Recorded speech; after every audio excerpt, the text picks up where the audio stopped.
Cobra Kai. On today's episode, Chozen is the MVP. Miguel finally meets his father, but it's kind of a letdown. Sam has got to be the most selfish girlfriend in Cobra Kai history. Johnny is still tone deaf, and Miguel's mom is still hot. All that and more on your Cobra Kai episode 1 and 2 review. Let's get into it. All right, guys, so finally back here for my episodic reviews for Cobra Kai. I feel like everybody has gotten their reviews and reactions out the way. I'm a little bit behind, but we about to finally get into this. So I'm trying to do 2 episodes a week. So for the next 4 weeks, you should be seeing me do Cobra Kai here. But anyway, guys, let's go ahead and get into this here. We're just going to set the tone here. So Cobra Kai has taken over the world, or at least taken over the valley, looking to take over the world. They're franchising all over the place, buying up different dojos, things of that nature. And of course, Miyagi-Do, because they lost the last karate tournament, they have to shut down, as we see in the episode where LaRusso has to address the kids. And he's like, hey, you know, you can train on your own, but as far as, you know, this organizational effort or organizational training, that's over with. So y'all got to, you know, do that on your own time. But of course, we know that everybody's going to get back together eventually. And it really doesn't take that long. But anyway, guys, let's go and hop into episode 1. Let's just start off with Chozen and why he is the MVP. Because he's just swims butt naked in people's backyard. So that's the first scene we get of the series. Miss LaRusso, her fine ass. So she is surprised by a nude Chozen who hops out the pool, and she doesn't even know he's there. And of course, this is affecting the relationship of Daniel and I'm gonna just say Miss LaRusso. I can't remember her name right now for some reason.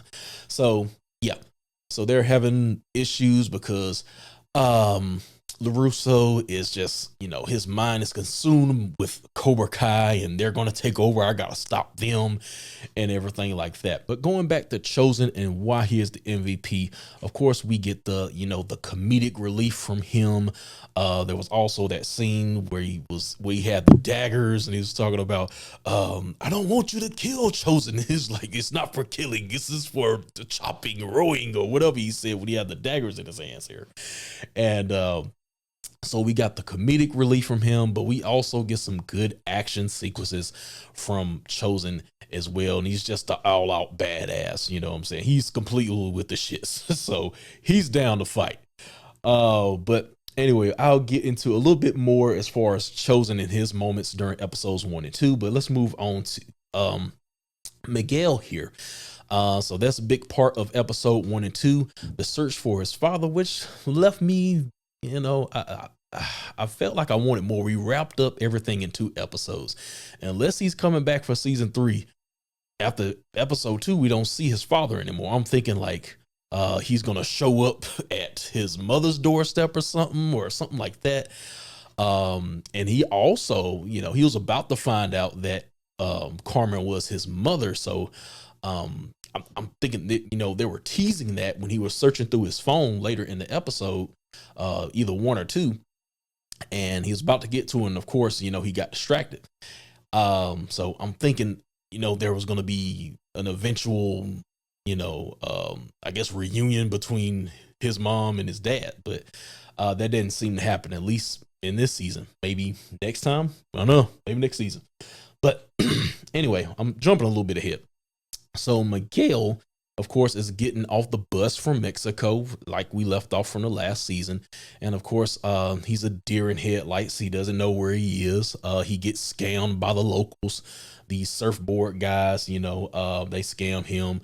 You know, they show him where to go in town, but they take his bag and, you know, basically, you know, they scam him out his money. Also in Mexico is Johnny and Robby. And of course, I guess they're having some type of bonding time, but of course, Robby, who I think looks like Sean from Boys Meet World, um, he knows that there's some type of ulterior motive with Johnny going on here. So of course, Johnny is there to look for um Miguel.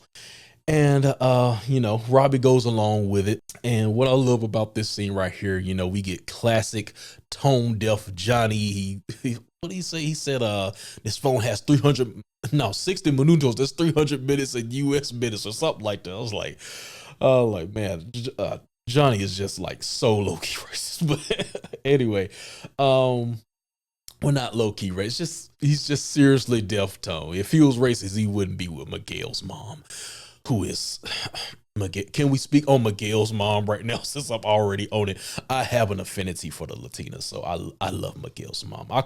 I know her name is Carmen, but I call her Miguel's mom. But anyway, so moving on from there, we go back to Miguel here, and he finds a dude who he thinks is his father, but of course he's like, I don't even know you, kid. But so he goes up in the bar, and he makes it out alive somehow, breaking I guess the bodyguard's arm or whatever. And but yeah, they let him leave, which I found that kind of odd. He's in this dangerous spot. They should have beat him down and took his money, but he didn't. So after this, we get a conversation between Sam and Miguel, and I just had a problem with Sam in this scene right here. And she was talking about, where were you? You wasn't there to see my match with Tori. And the dude is like, hey, I'm trying to find my father. There are things more important than karate. And she's like, yeah, but you weren't there. So I was just like, Sam has got to be just the most selfish girlfriend ever. But of course, we see the deterioration of their relationship, the breakup, and then they're gonna get back together, things of that nature, for the drama, of course. Then after this, we see Miguel's real dad, as when he got off the phone, he happened to hear somebody yelling out Hector's name. So there he is with who we presume is his son, but we find out he's not the biological dad. He's the chick he's with. That's, her son or whatnot. Then after this, we get the first action sequence of the episode here, with Johnny meeting up with the surfer guys. And of course, they try to scam him like they did Miguel, but of course he's not having it. And so we get the first action sequence there. That was pretty cool. So after this, we finally get Miguel encountering his father for the first time. The little boy here, he runs out into the street. Miguel saves him from getting ran over, and that's how he meets, his father. But of course, he doesn't tell him that he's his son. But he does take the invite to go to his house, which we'll see in episode 2. And from there, he'll see his real colors, but we'll get to that in just a minute. But episode 1 ends off with Chozen being revealed as one of the senseis from Cobra Kai, as Silver is getting different senseis and hiring to be a part of his organization, and he's going to be infiltrating, the system here. But I believe that Cobra Kai has does a very good job of capping off their episodes. They leave me wanting more. I was supposed to watch this episode by episode, but I ended up watching them one a day because they just do such a good job of hooking you into the next episode. So I was like, man, what's going to happen here? But I thought, but like the Miguel and his father, that situation, I thought they were going to string it along a little bit further, just like that situation with Miguel's father. The whole Chozen infiltrating Cobra Kai, it lasted only 2 episodes. So if it could have went a little bit longer, that would have been nice. But of course, with 10 episodes, I guess you got to hurry the scene along or whatnot. But that is pretty much it for episode 1. So let's go ahead and move into episode 2 here, where we get a young Chozen, and he's going back into his memories of how he was as a young child. And of course, he wasn't a brave. He was had cowardly tendencies, as you can see here, where they're hitting the sand or whatever, but he's using a bag under the sand to soften the blow. So he uses this in his conversation with Tori as well, who we have a lot of focus on in this episode, because she's feeling that guilt that she had from the tournament, knowing that Silver had the referee in his back pocket. So she confronts him about this as well, and he owns up to it. He's like, yeah, I gotta do whatever I gotta do to win. I think he had a line in here: is it cheating if you, I forgot what he said, but I ain't got time to remember, but y'all know if y'all watched the episode. But going back to Chozen here, he's supposed to be applying for a role of a sensei here. So he gets matched up with Tori, and I guess I kind of like their interaction here, and kind of like how he planted a seed with Tori here, talking about being a coward and things of that nature and honor. So I kind of like what they did with that scene right there. But other than that, we end this little portion of the episode off with Silver inviting Chozen to his house, because Chozen, he showed a couple of his moves, and he recognized that it was from his master, that I can't remember his name right now, so I'm not even gonna try to say it. But anyway, this intrigues Silver, and this is probably where Chozen kind of messed up by showing off a little too much. So but anyway, so we get that scene later between them, but I'll get into that in just a second. But back into the adventures of Johnny and Robby here. They have to gather some money because Johnny, being stupid, let the dude tow his van away. So they're in this hot pepper eating contest, and Robby finesses the guy, by making him think he's eating that hot ass pepper. And of course, he switched it out with the candy that they had in the beginning of the episode. Then after this, we finally get a glimpse into what Miguel's father actually does. So he takes him to this, I guess, this fight pit or some type of fight club or whatever. So he's some type of club owner, but of course he alluded before this, he was basically in the drug game or whatnot.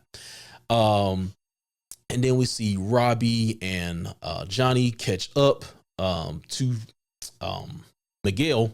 And of course, the two guys, I guess the fighters or whatever, because they're asking questions, they think they're the FBI, even though they had those silly shirts on with the logo of the naked lady on the back. So I'm like, how do you mistake them for FBI? But yeah, I guess it depends on if they saw the back of their shirts.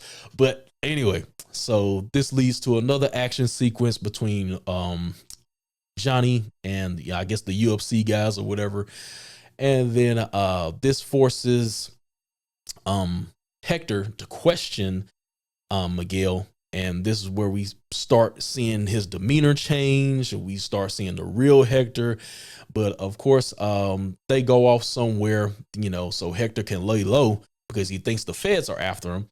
And, a drunk Hector is talking to Miguel, and then Miguel is just starting to see the person who he actually is. He's starting to regret this whole trip going to Mexico. He goes outside, he calls his mommy, and then that's where we get the scene where Johnny pulls up. Some of y'all may have shed a thug tear as they reunited, but of course we had Robby off in the distance, and Miguel is looking at him like, why is he here?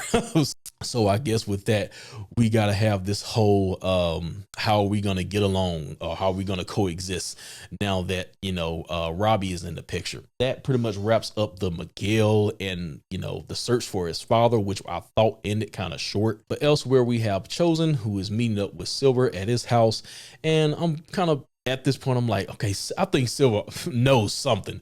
He didn't just invite him out to his house for nothing. And of course, he called him in a lie when he did the toast, when he said, I think he said Kyrie or something like that. And because of the greeting he used, that's how he knew that he wasn't who he said he was. And then at the dojo, You know, he got the senseis, the gang up on Chozen, but of course, Chozen outmatched all of them in a great action sequence. And then we had that little speech at the end of the episode. No, come for the Russo family. You cross lines, some. I can't remember the rest of it. So that ended off episode 2 of Cobra Kai. Once again, capped off another great episode. I like how they hook the audience going into the next episode. But that's it for episode 2, guys. If y'all enjoyed this review, make sure to hit that like button if you haven't already. And also give me your thoughts on the season, particularly episodes 1 and 2. I really don't care if you want to go into the next episode, because like y'all should have watched it by now. So I don't care about spoilers. So other than that, that has been episode 1 and 2 of Cobra Kai. I'll see you guys next time for 3 and 4. Make sure to hit that like button and subscribe if you are new to the channel. See y'all next time. Peace out.